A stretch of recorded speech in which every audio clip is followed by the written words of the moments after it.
Yeah.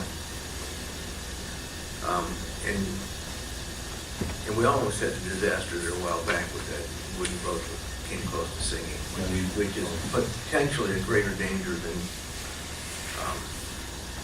somebody using the head, for example. And that could have been terrible.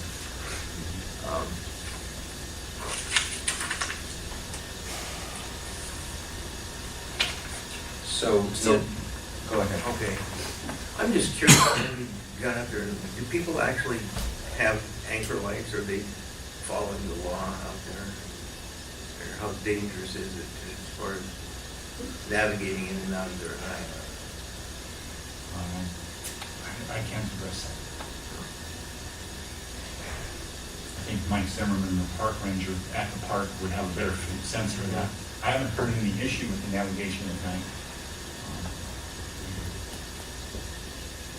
That's just a curiosity.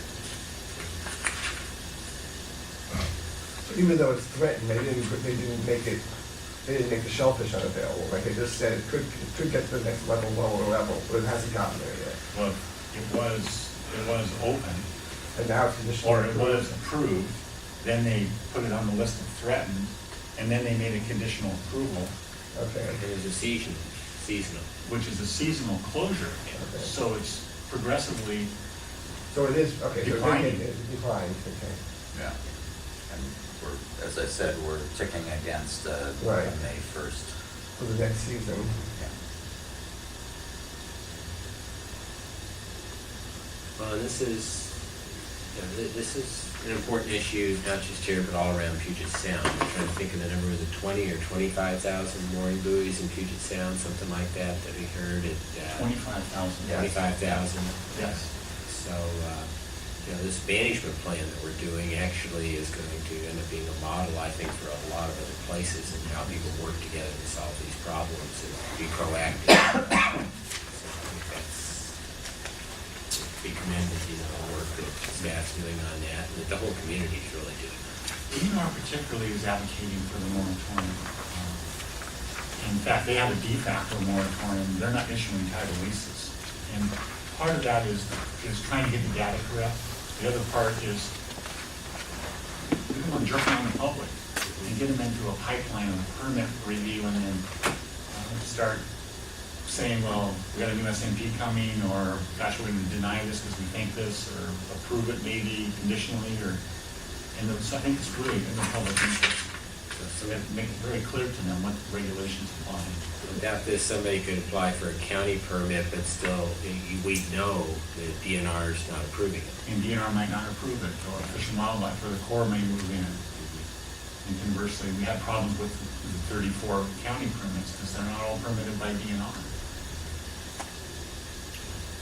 Commissioners had asked about other parts of our shorelines, and as best we are aware, there aren't any other potential conditional approvals that are being threatened by State Department of Health that would potentially close any of our shellfish beds. So there's not sort of that May 1st sort of Damocles hanging over any other water bodies in Jefferson County.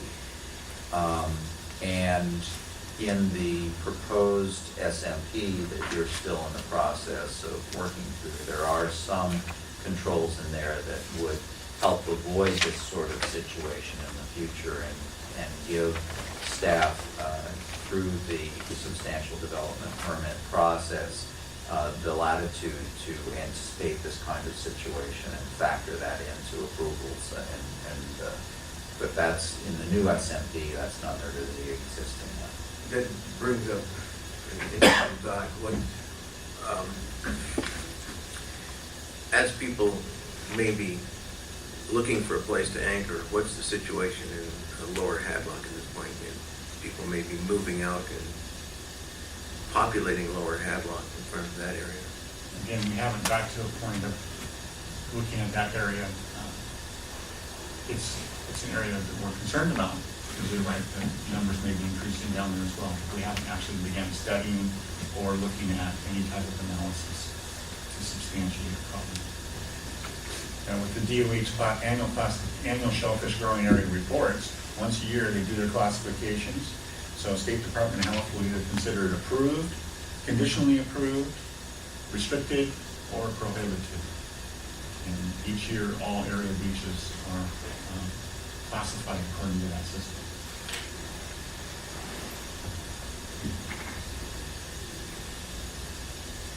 I will move that we ordain the aforementioned moratorium on new mooring bays, buoys, in Mystery Bay.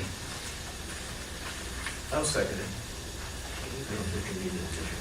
Moved and seconded that we approve the moratorium on new mooring buoys in Mystery Bay. Any further discussion?